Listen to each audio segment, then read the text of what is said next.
नमस्कार साधकों और भक्तों, आपका फिर एक बार स्वागत है भक्ति ज्ञान चैनल पर। नवरात्रि का पावन पर्व, नवरात्रे, नौ देवियां और अनंत कृपा का समय। आज हम आपके लिए लेकर आए हैं नवरात्रि व्रत कथा, जो सिर्फ एक कथा नहीं बल्कि आस्था और भक्ति का अद्भुत संगम है। आइए प्रारंभ करते हैं कथा। प्राचीन काल में मनोहर नगर में पीठ नामक एक ब्राह्मण रहा करता था।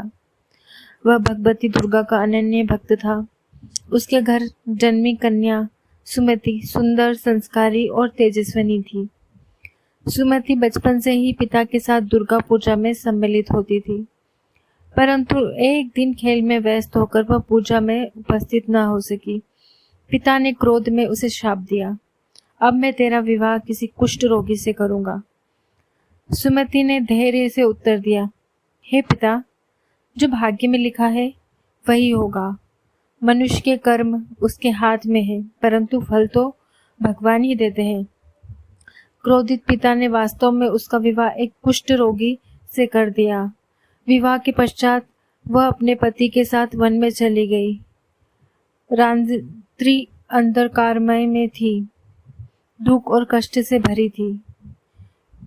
लेकिन तभी भगवती दुर्गा प्रकट हुई और बोली, हे ब्राह्मणी, मैं तुझसे प्रसन्न हूँ, वर मांग। सुमति ने विनम्रता से कहा, हे माँ, कृपा करके मेरे पति को रोग मुक्त कर दीजिए। माँ दुर्गा ने उत्तर दिया, पिछले जन्म में तू भील स्त्री थी। नवरात्रि के 9 दिन भूखे प्यासे रहकर तेरा अनजाने में व्रत हो गया। उसी पुण्य से मैं आज तुझ पर प्रसन्न हूँ। उस पुण्य का एक अंश दान कर दे, तेरा पति निरोग हो जाएगा। सुमति ने सहमति दी और देखते ही देखते उसका पति रोग मुक्त होकर तेजस्वी हो उठा। दोनों ने माँ दुर्गा की स्तुति की और उनके चरणों में प्रणाम किया। माँ ने आशीर्वाद दिया, तुम्हारे घर का उदय नामक विद्वान और धनवान पुत्र का जन्म लेगा।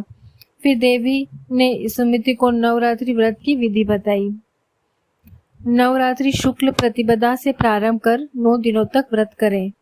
यदि संभव हो तो निराहार रहें, अन्यथा एक समय भोजन करें। घट स्थापना करें, कलश पूजे और वाटिका लगाकर जल दें।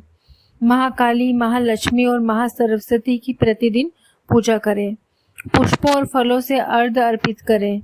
नवमी को विधि पूर्वक हवन करें, जिसमें खांड, घी, गेहूं, जौ, तिल, बेलपत्र, नारियल आदि का प्रयोग करें। इन 9 दिनों में जो भी दान किया जाता है उसका करोड़ों गुना फल मिलता है। नवरात्रि व्रत का पालन करने से अश्वमेघ यज्ञ का फल प्राप्त होता है। भक्त को सुख, समृद्धि, संतान, आरोग्य और अंततः मोक्ष की प्राप्ति होती है। हे भक्तों, यही है नवरात्रि व्रत कथा। माँ दुर्गा की भक्ति से जुड़ी यह कथा हमें सिखाती है कि भक्ति और विश्वास से असंभव भी संभव हो जाता है। माँ दुर्गा आप सभी की मनोकामना पूर्ण करे। जय माता।